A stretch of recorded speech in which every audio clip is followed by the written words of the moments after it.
Salut tout le monde, j'espère que vous allez bien tous et toutes. Et oui, forcément, il y a des petits changements qui se créent, enfin des réajustements plutôt, que vous l'avez forcément compris, hein, il m'était difficile de vous proposer à chaque fois de pouvoir vous sortir littéralement la Foot Club ou la Foot Zone, on va l'appeler la Foot Zone, tiens d'ailleurs, voilà, la Foot Zone qui a été proposée. Bah, qu'est-ce que j'ai fait?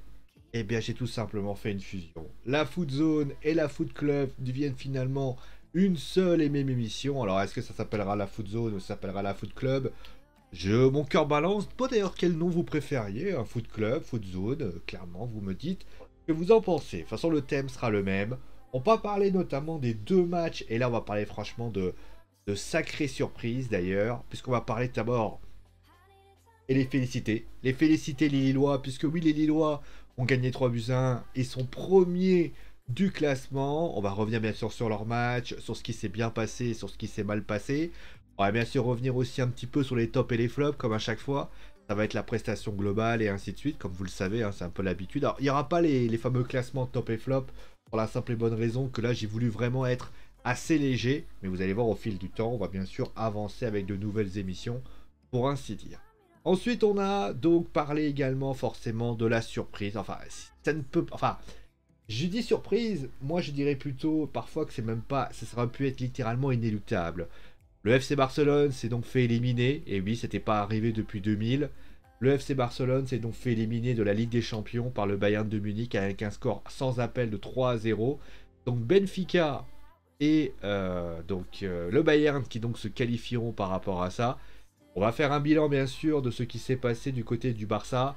Et bien sûr, est-ce que c'est une bonne chose ou une mauvaise chose par rapport à ce qui s'est passé? On va commencer bien sûr aussi à tirer des bilans. Le bilan concrètement de ce qui s'est passé au Paris Saint-Germain du côté de la Ligue des Champions. Est-ce qu'on peut être confiant de ce qui s'est passé? On fera un bilan.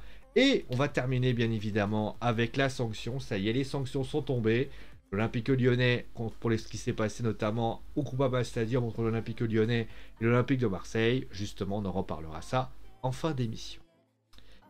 Allez, on va commencer tout de suite, on va pas perdre de temps forcément, je dois uploader la vidéo à 23h30, donc on va pas bien sûr essayer de se dépêcher le plus vite possible. On va commencer comme à chaque fois avec le LOSC. Oui, le LOSC est qualifié justement, et qu'est-ce qui s'est passé durant cette rencontre? Eh bien le LOSC qui allait justement par ici avec Garbage dans les buts, une défense à 4, avec Reynaldo, Sven Botman, José Font et Stelic, avec notamment un 4-2-3-1 avec Renato Sanchez et Benjamin André. Deux joueurs sur les côtés avec Goodmanson qui a été mis, on va dire, du cran pour une raison très simple, c'est qu'il y avait manqué beaucoup de joueurs, hein, du côté du LOSC, Timothée Weah, etc., etc. Et enfin devant, l'inévitable duo Burak Yılmaz et Jonathan David. Alors qu'est-ce qui s'est passé durant cette rencontre, me direz-vous? Eh bien, ça a commencé assez fort, justement, les Lillois, qui ont fait un début de match assez tonitruant, faut quand même le reconnaître. Et les Lillois ont littéralement fait le métier, puisqu'ils auront, à la 11e minute, sur un débordement, ils réussissent à marquer d'un but de Burak Yılmaz. Alors oui, les Lillois vont voir également déferler pas mal d'actions, hein, du côté des joueurs de Wolfsburg, avec notamment un ballon de Renildo qui a été repoussé sur sa ligne, ça faut quand même le reconnaître.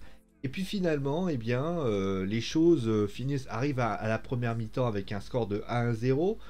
Le LOSC est pas au mieux, hein, clairement, notamment sur le côté droit, le côté gauche, où il y a beaucoup de centres qui sont faits, et ça pose quand même quelques problèmes. Et là, les Lillois vont commencer à revenir, voilà, la frappe enchaînée dans Jonathan Ikoné, Burak Yılmaz qui ne parvient pas à cadrer, et finalement, Jonathan David, qui a été assez discret avant son match, avant son but, réussit à récupérer le ballon et frappe 2-0 pour ainsi dire.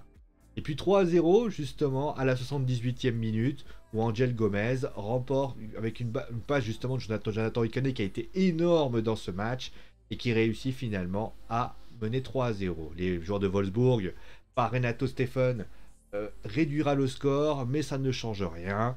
Les Lillois sont qualifiés pour le prochain tour de la Ligue des Champions et le plus important, bien sûr, sont premiers premier de leur poule. Alors, avant qu'on commence à parler de ça, on fera les possibilités, parce que vous savez que le tirage au sort aura lieu lundi.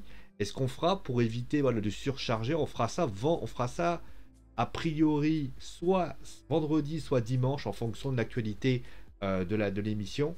Mais a priori, je ferai un bilan. De toute façon, je ferai un bilan des clubs français vendredi, concrètement. Mais voilà, pour ce qui s'agit du fantasy booking, on va appeler ça comme ça, pour ce qui s'agit concrètement de Lille et du PSG, on reviendra là-dessus. Bien sûr, ne vous inquiétez pas. Bon, comment on peut considérer cette prestation lilloise? Bah, j'ai envie de dire que Lille, bah, c'est l'équipe qui est montée en puissance au fil de la compétition, si vous voulez.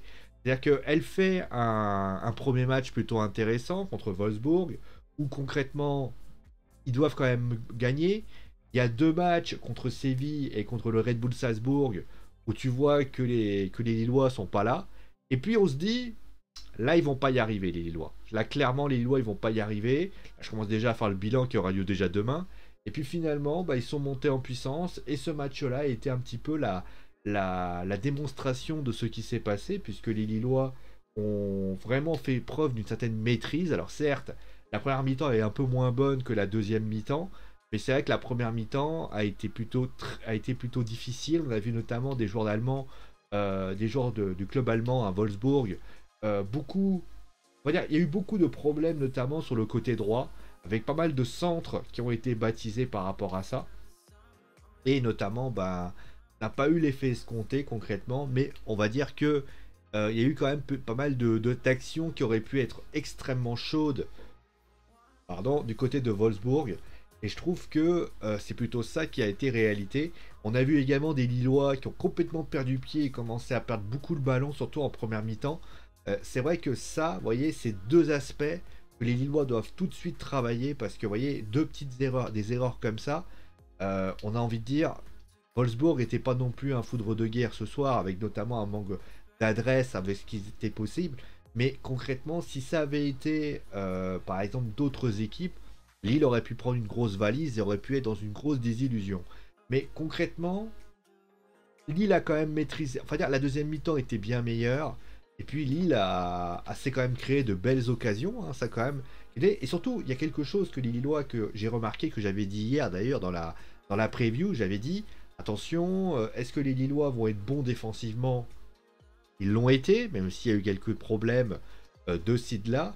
Et puis finalement, il y a eu également de la part de la, surtout en deuxième mi-temps, de l'adresse concrètement, parce qu'il y a eu 1-0, on s'est dit ah ça allait pas bien se passer. Alors pour information, les Lillois savaient pas que dans l'autre match, le Red Bull Salzbourg menait face à Séville, hein, mais sinon ça aurait pu être une autre histoire bien évidemment. Mais ce que j'ai aimé, c'est qu'ils ont été solidaires, ils ont été sûrs d'eux, ils ont fait ce qu'ils avaient à faire. Après, concrètement, il y a eu quelques erreurs défensives, faut quand même le reconnaître. Notamment, je crois qu'il y a un ballon sur sa ligne défendu par Reinildo. Reinildo, concrètement. Mais concrètement, moi, j'ai adoré cette prestation lilloise, surtout en deuxième mi-temps. C'est une belle équipe. C'est une belle équipe des Lille. Alors, bien évidemment, hein, il faudra essayer de conserver ses meilleurs éléments. Mais en tout cas, moi, j'ai trouvé que la prestation du LOSC ce soir était très aboutie. Et j'ai envie de dire, bah, on a envie de dire, bah, bravo à eux, bravo à ce qui pourra être donné. Alors, Jonathan Iconé l'a dit, hein, ils vont faire match après match, ce qui est tout à fait logique, hein, clairement. Mais concrètement, moi, je suis très content de cette équipe qui, je rappelle, hein, l'année dernière, hein, je l'avais dit, hein, qu'elle serait, on va dire, du côté bien champion de France. C'est ce qui s'est passé, ils ont été champions de France. Je leur souhaite le meilleur aux Lillois et je leur souhaite vraiment tout le bonheur du monde, comme on dit. Parce que c'est vrai que c'est une équipe qui est très sympathique. Après, on verra avec le temps comment les choses vont mettre en place. Mais après, c'est vrai qu'il y a une chose aussi qu'il faut reconnaître. C'est quand même le premier coup de réussite de la part de Jocelyn Gourvenec. Oui, parce que Jocelyn Gourvenec, à un moment donné, on ne savait pas trop ce qui se passait. Un début de saison difficile. Et finalement, bah, il réussit à qualifier le LOSC. Et ça, c'est pas mal. Je précise pour information que demain, vous aurez bien, le bilan de tout ce qui s'est passé pour Lille, pour faire pour celui du PSG ce soir, et on fera bien sûr on fera bien sûr Lille demain tranquillement. Alors, justement, quel est les joueurs qui m'ont vraiment impressionné du côté du LOSC? Bah, tout le monde a été très bon. Maintenant, il y a quelques joueurs qui m'ont quand même assez déçu, faut quand même le reconnaître.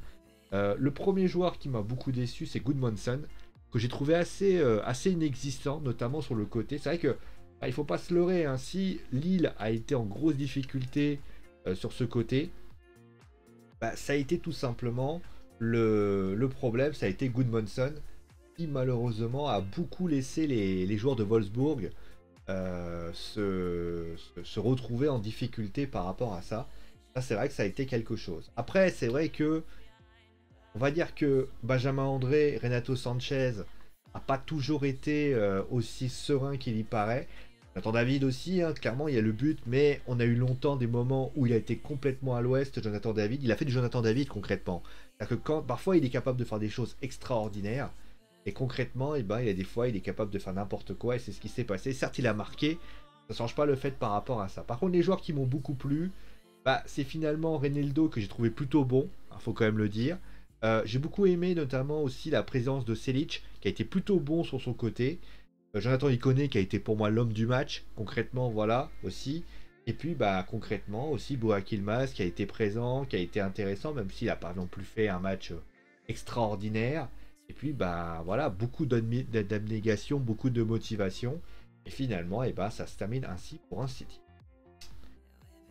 Maintenant, c'est vrai que qu'il y ait une équipe qui a fait ce qu'elle avait à faire, et honnêtement, elle l'a fait avec métier. Bah, il faut quand même l'avouer qu'il y a une autre équipe qui malheureusement ne verra pas la suite de cette compétition. C'est bien évidemment le FC Barcelone. Alors le FC Barcelone, on va revenir sur ce qui s'est passé. Alors un pauvre 3-0 du côté du Barça, qui a tout simplement complètement perdu pied. Hein. Le Barça qui s'est fait étrier 3-0 avec un but de Thomas Müller, un but de Leroy Sané et un but de Moussala à la 62e minute. Pour information, le Barça d'ailleurs, le Bayern d'ailleurs arrivait avec une équipe assez remaniée. Hein. On passe notamment à Corentin Tolisso, ils ont fait souffler des mecs comme Moussala, etc. Alors, certes, il y avait les meilleurs éléments, mais il y avait quand même des éléments qui étaient quand même en train de faire tourner. Et concrètement, bah, ce qui est d'autant plus criant, alors j'ai vu les 60 premières minutes, après j'ai arrêté parce qu'au bout d'un moment, ça devenait littéralement triste de voir ça. Les joueurs du Barça qui ont quasiment pas intervenu, il y a une frappe de Dembélé, il y a notamment diverses choses qui ont été faites. Et le pire dans tout ça, c'est que à la limite, si Atlético Madrid a été parfois dans cette situation, a pu pour sauver les meubles, bah là, ça n'a pas du tout été le cas. Et là, le Barça a même pas réussi à tenir le résultat. Et le Bayern bah, frappe un grand coup, hein, élimine quand même. Alors peut-être pas un prétendant au titre, mais quand même un des peut-être outsiders de cette situation. Parce que c'est vrai qu'il faut le dire, ça aurait pu être, dans un concours de circonstances, ça aurait pu être possible. Maintenant, est-ce que c'est une surprise ce qui s'est passé entre le Bayern et le Barça? Non, c'est absolument pas une surprise. Le Bayern est totalement au-dessus de cette équipe de Barcelone qui est... d'ailleurs, qu'on fera d'ailleurs un bilan hein, aussi. Hein. On fera un bilan du Barça parce que je pense qu'il y a beaucoup de choses à dire. Et notamment cette fameuse question qu'on va aussi se poser. Est-ce que le Barça aujourd'hui en Europa League, parce qu'ils ne sont pas éliminés de Coupe d'Europe, attention, hein, ils vont aller en Europa League, est-ce que c'est pas un mal pour un bien? Parce que avec un mec comme Xavi, est-ce que clairement il peut pas emmener cette équipe, on va dire en Europa League et la gagner, et ça serait quand même un trophée pour le Barça, qui c'est quand même un trophée de Coupe d'Europe, et excusez-moi de dire ça, ça reste quand même un trophée. Et c'est quand même pas mal avec des jeunes joueurs comme Gabi, comme etc. Maintenant, la Ligue des Champions était trop haute pour eux, clairement. Et concrètement, moi j'estime que cette équipe, bah, concrètement contre le Bayern, moi j'ai vu des joueurs complètement en difficulté. On a des joueurs qui ont pas le niveau pour jouer en Ligue des Champions. C'est pas pour leur faire injure, mais même dans les bonnes circonstances, tu te rends compte à quel point le travail de Xavi va être énorme. Tu te rends compte à quel point par un mec comme Agüero qu'ils ont acheté quand même, qu'ils ont acheté en fin de contrat, dont on se disait que ça allait quand même être quelque chose d'important. Bah, tu te rends compte qu'ils ne peuvent même pas compter sur lui parce que malheureusement Sergio Agüero a un problème cardiaque. Il y a des joueurs qui sont complètement en difficulté. Je pense à Frankie de Jong, je pense à... Franchement, c'est une Bérésina, même Ter Stegen, je ne l'ai pas trouvé bon. Il y a plein de joueurs qui sont pas à la hauteur, qui sont en difficulté. Et au final, eh ben, on se rend compte à quel point cette équipe, elle est pauvre techniquement, elle est pauvre techniquement, elle est pauvre dans tous les domaines, dans tous les compartiments. Et c'est bah, contre le Bayern, ça paye cash et tu te fais le bananer. Et au final, voilà, bah, c'est que mérité. C'est totalement mérité ce qui s'est passé entre le Bayern et le Barça. Le Bayern qui lui se qualifie sur la moindre des soucis. 18 points d'ailleurs, hein. On va dire, ils ont fait le maximum. Bravo à eux. D'ailleurs, comme le Ajax, d'ailleurs, pas mal de clubs. Mais concrètement, voilà, moi je suis même pas étonné. En fait, certains vont me dire, ouais, mais c'est quand même un scandale, etc. Non, parce que c'est pas étonnant. Il y avait quand même des signes avant-coureurs qui semblaient quand même nous indiquer que le Barça allait pas réussir à se qualifier. Ah, le premier match quand même qu'on avait vu notamment dans une foot zone, on l'avait dit, le Bayern n'allait pas s'en sortir. Et au final, eh ben, c'est ce qui s'est passé. C'est ce qui s'est passé. Je t'ai trouvé le nom, t'as le Canal Foot Zone Club. Oh, oh j'ai trouvé. Oh, je vais baptiser comme ça, voilà. Ça y est, j'ai trouvé le nom de notre chère émission que nous allons, le Canal Foot Zone Club. Voilà, ça y est, c'est réglé. Voilà, c'est réglé. Bon, j'ai trouvé comme ça, hein, je voulais vous en parler, voilà, tout simplement. Donc voilà, moi je suis... Là, je peux peut-être faire le Canal Wrestling Club. Ah, pas mal, hein. Ah, je trouve des bons noms ce soir. Bon, en tout cas, ce qui est certain, c'est que ben, le Bayern, le Barça va devoir se remettre à la tête à l'endroit. Je dis, c'est pas mauvais, littéralement. Peut-être l'Europa League, mais en tout cas, remettre les choses à l'endroit, travailler et finalement ben, faire avancer les choses pour ainsi dire. Bon, on va commencer, on va faire peut-être aussi un petit rappel concrètement de ce qui s'est passé durant cette soirée. Donc, on notera d'ailleurs que la Juve a gagné contre Malmö 1-0, hein, quand même.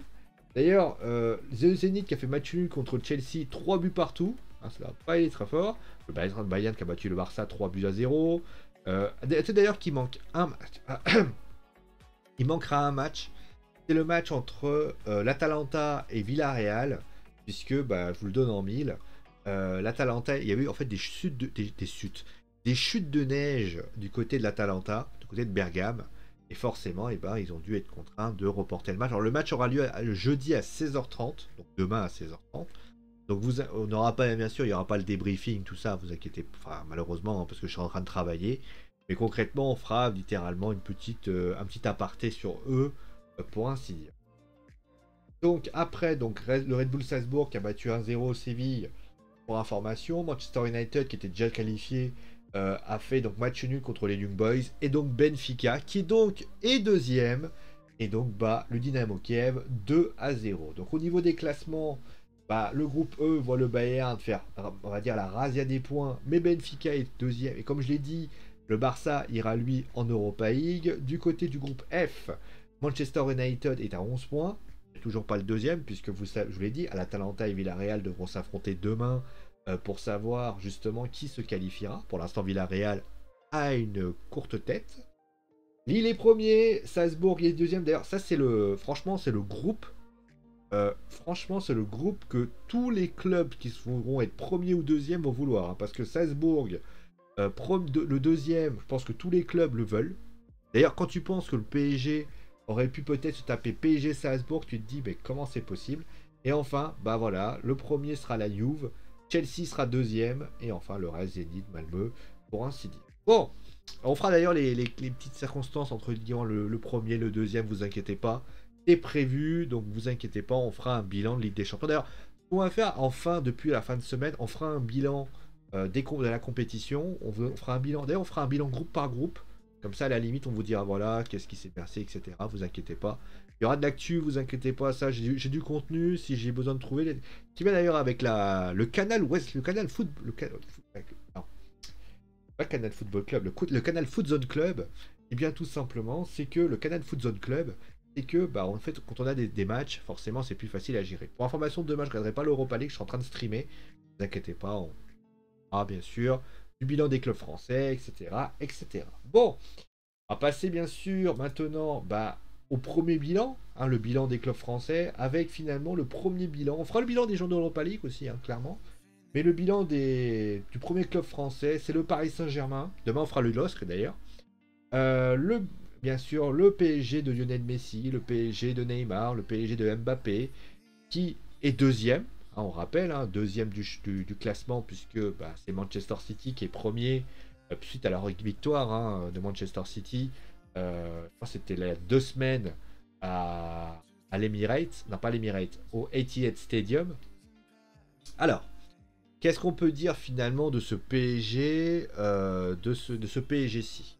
Alors, au niveau comptable, ils récupèrent 11 points. Donc ça veut dire qu'ils ont fait 3 victoires, un match nul. Non, 11 points. Attendez, que je réfléchisse bien. Ils ont fait... Ah non, attendez. Ils ont gagné 2 fois contre l'Eps. Attends. Ils ont fait 11 points puisqu'ils font 2 nuls et 3 victoires. Donc pour information. Autre point important, le PSG, donc on a vu quand même des joueurs qui se sont un peu révélés. Je pense notamment à Kylian Mbappé.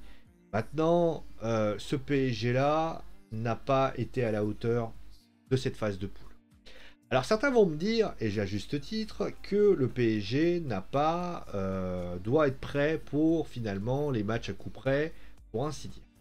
Sauf que, je vous montrerai ça en fin de semaine, quand on voit les ténors qui ont été premiers, tu te dis, eh ben il y a pas il va falloir quand même avoir quand même va savoir s'accrocher quand même, parce que va quand même y avoir du Liverpool, va quand même y avoir du Real Madrid, va quand même y avoir de l'Ajax.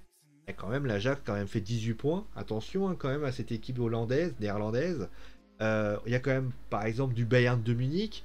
Il y a quand même des clubs qui peuvent faire mal à cette équipe du Paris Saint-Germain, qui aux dernières nouvelles est en deçà de leur performance.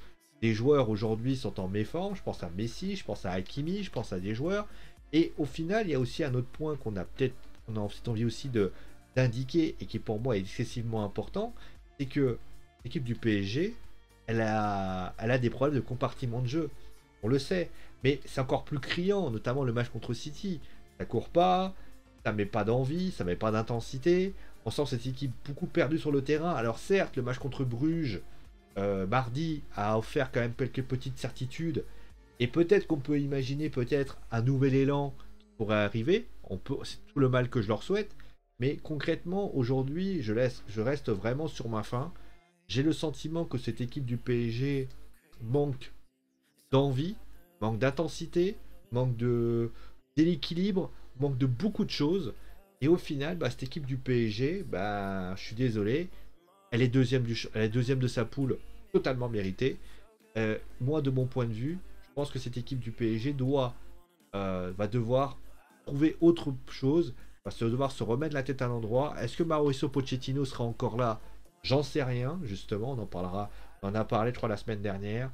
Mais c'est vrai que du côté du LOSC, on a vu une équipe qui est montée en puissance. Là, on a vu une équipe du PSG qui s'est appuyée sur ce qu'elle sait faire, c'est individualité, mais qui n'est pas encore un collectif.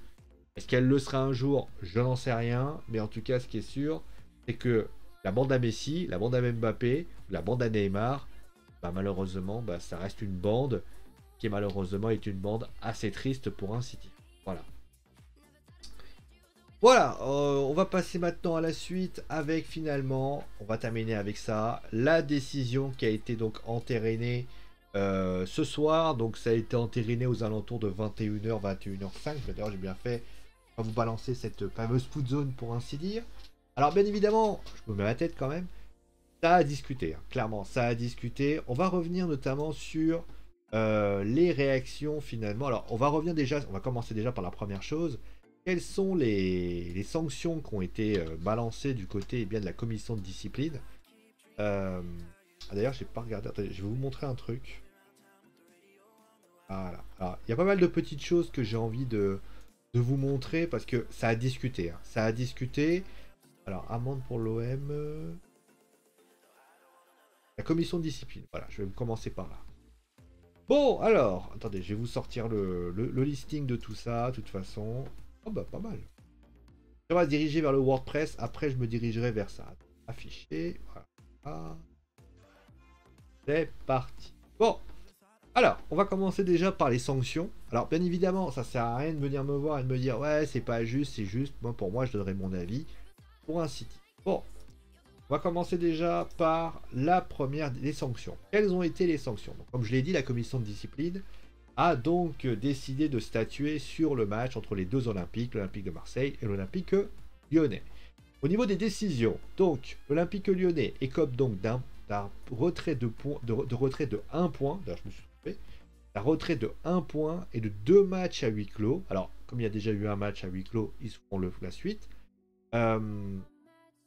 cette décision a été prise notamment, alors, avant la décision, il faut savoir que le directeur de la communication de l'Olympique de Marseille, Jack Cardoz, s'est exprimé par rapport à ce qui s'est passé. Il a fustigé, alors il faut savoir une chose, ça c'est quelque chose d'assez incroyable, aucun dirigeant de l'Olympique de Marseille n'a été invité à s'exprimer devant cette commission de discipline. En fait, pas de convocation, rien du tout. Et concrètement, c'est devenu le site a une parodie de justice, pour ainsi dire. Alors, moi, clairement, déjà avant de parler voilà, de la décision en elle-même, la première chose que j'ai envie de dire, c'est vrai que c'est quand même assez incroyable. C'est-à-dire que vous avez quand même une victime, enfin, un club, plutôt un joueur victime, et à aucun moment, tu as un club qui est invité.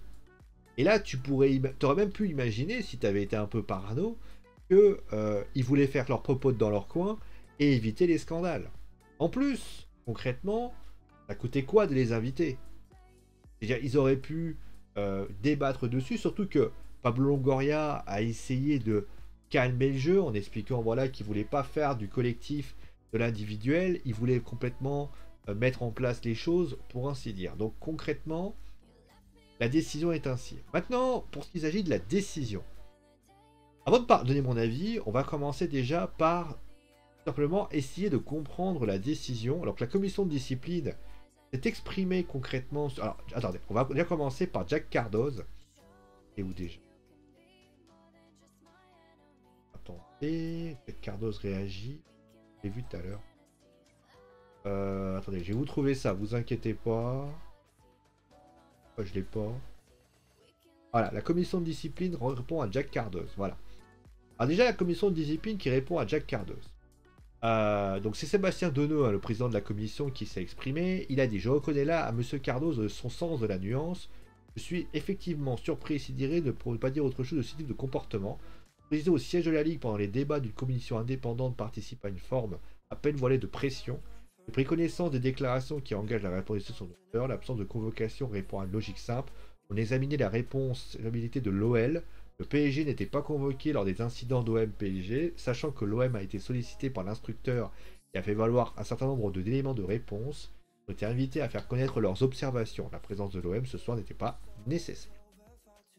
Bon, il y a un petit tacle qui a été quand même balancé du côté de Sébastien Deneux, notamment en référence, alors pour ceux qui ne comprennent pas, il y a notamment la référence, c'est que savoir que OM-PSG, il y avait eu notamment quelques incidents qui ont été faits, notamment un jet de batterie tenté par Lionel Messi, heureusement il avait loupé, et il s'avère que le PSG n'avait pas été invité par rapport à ça.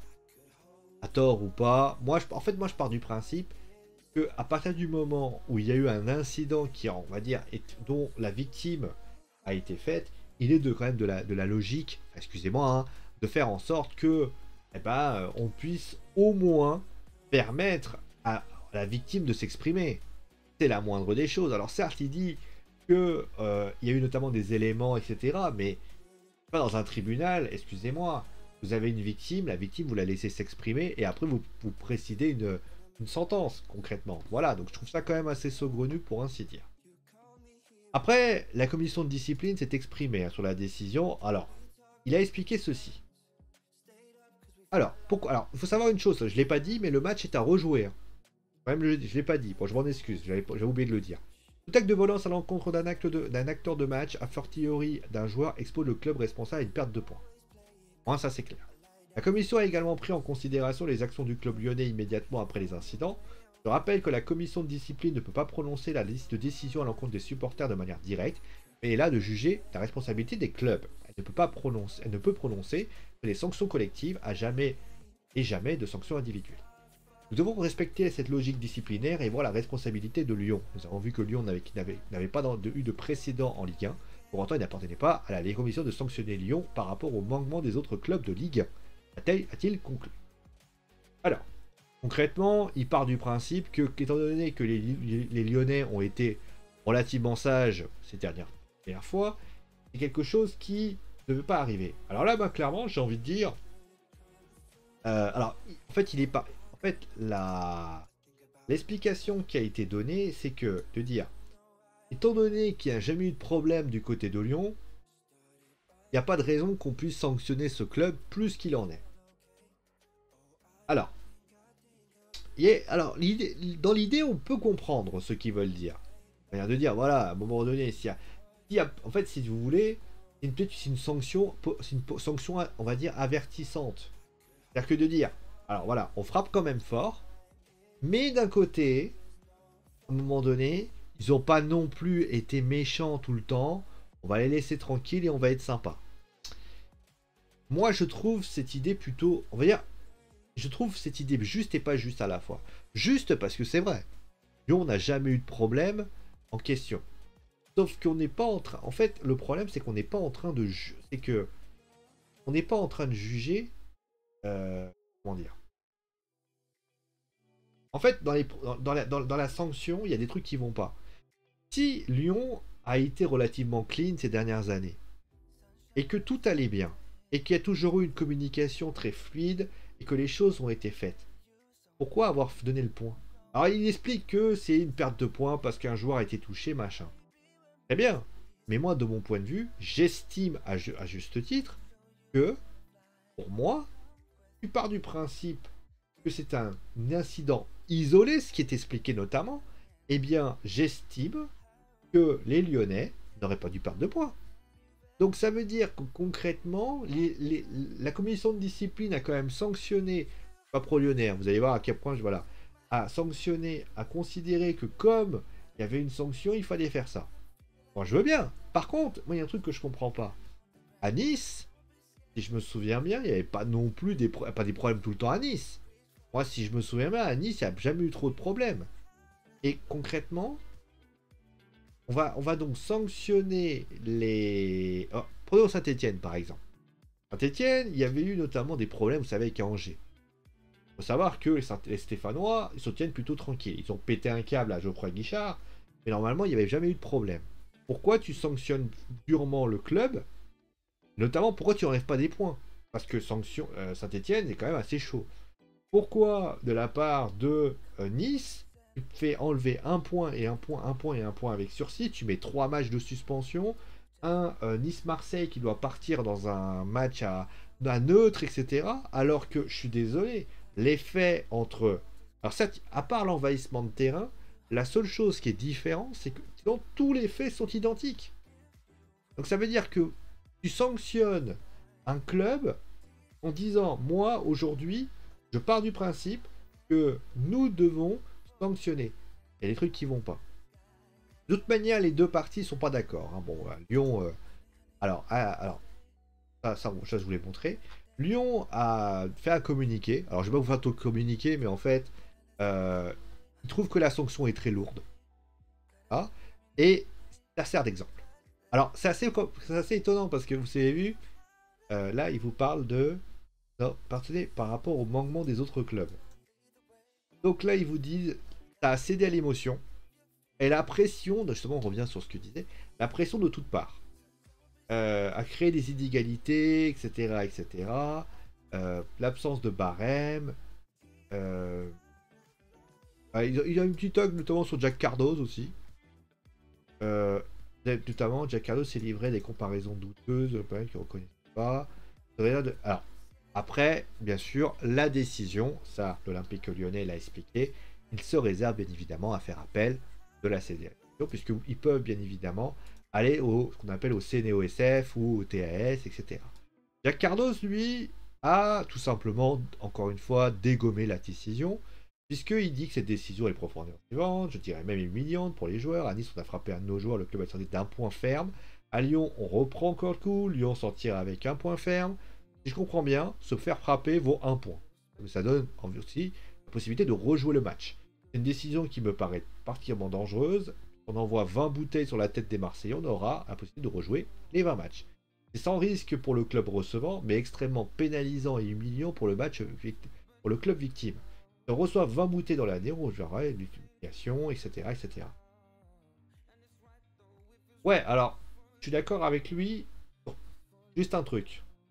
C'est qu'en fait, et encore une fois, ça va être ma conclusion. Là, je fais des petits détails sur ce qui est dit, ce qui n'est pas dit. En fait, qu'a dit Jack Cardoz, en fait, c'est la réalité.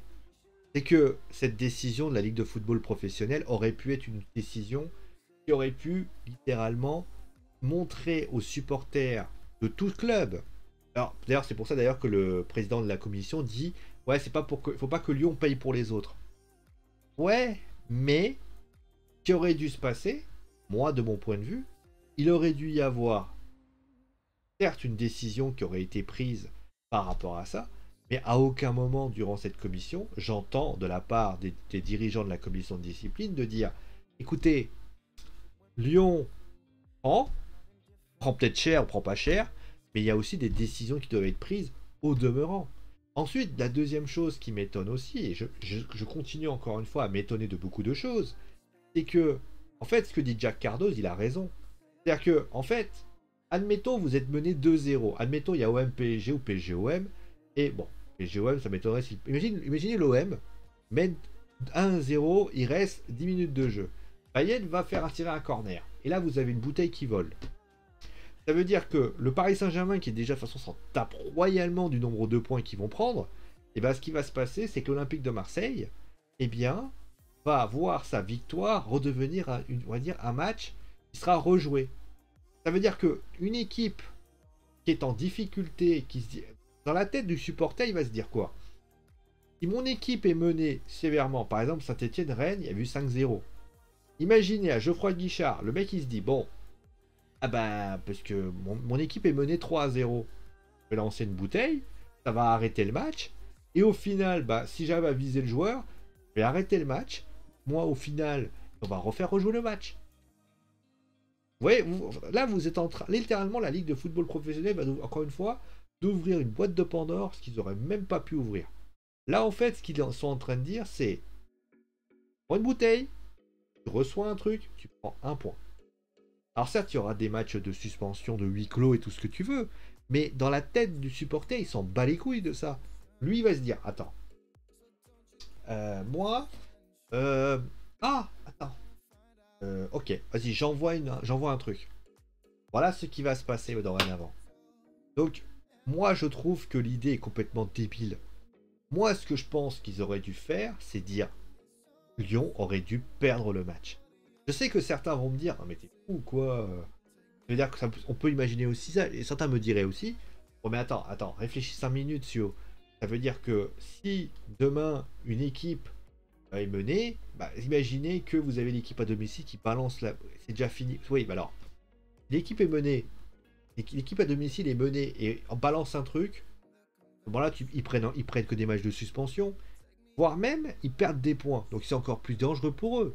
Mais si, admettons, l'équipe elle mène au score et que vous avez un débile qui balance, pour eux, c'est un match nul, ils balancent, tant pis pour eux. Moi, ce que je dis, c'est que à un moment donné, il faut être juste. La justice et il faut être simple. Si le PSG reçoit quelque chose de l'Olympique de Marseille, comme si Nice reçoit un truc de l'Olympique de Marseille, que l'OM reçoit un truc de Nice ou de Lyon, et qui reçoit un truc par Rennes, par un truc comme ça, il faut limiter. Encore une fois, on prend des demi-mesures. On prend des décisions pour pas vexer l'un, mais au final, vos décisions, c'est très drôle, hein, vos décisions ont convenu personne. Jacques Cardoz n'est pas d'accord avec la décision, donc l'OM n'est pas d'accord avec la décision, et bien évidemment, Jean-Michel Aulas n'est pas d'accord avec la décision. Donc au final, vous avez pris une décision qui au final ne contente personne. Alors dans un sens, vous avez fait votre boulot, mais dans un sens aussi, vous avez ouvert une boîte de Pandore, et ne vous soyez pas étonnés si ce week-end, il y a encore un truc qui vole, et que finalement, alors je sais pas s'il y a des matchs assez chauds, pour ainsi dire, j'ai pas vu le calendrier, mais encore une fois, c'est une décision bête, c'est une décision qui n'est pas bonne, et au final, eh ben, on va encore une fois s'en rendre compte par rapport à ça. Oula, je parle beaucoup là, dis donc. Bon allez, on va s'arrêter là pour aujourd'hui. Merci à vous tous. Je rappelle bien sûr que Lille est qualifié, que le Barça est éliminé, et que forcément, les Lyonnais prennent un point et devront rejouer le match entre Lyon et Marseille. D'ailleurs, si j'étais une petite souris, je me poserais vraiment de comment ils vont réussir à pouvoir caser le match. Je sais pas. Hein.